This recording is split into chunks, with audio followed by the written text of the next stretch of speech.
So you want to get in the squat rack and lay the bar on your trapezius muscles. If it's on your neck, it's going to hurt a lot. So go ahead, hop in there.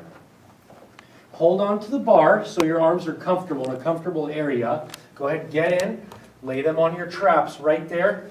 Go ahead, push the weight upward and take 2 huge steps back. 1, 2, perfect. Now, we want to go hip, knee, ankle lined up, chest up. Keep your head up, look straight in the mirror.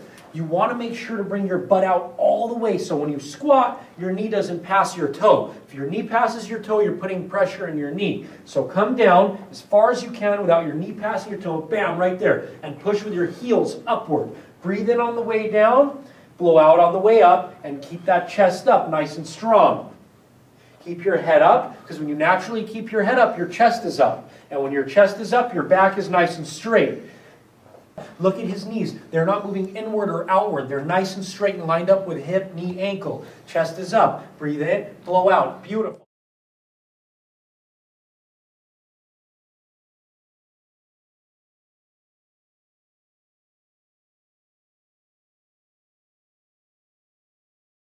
So once you're done, what you do is you just take your steps forward and get it right back on that squat rack.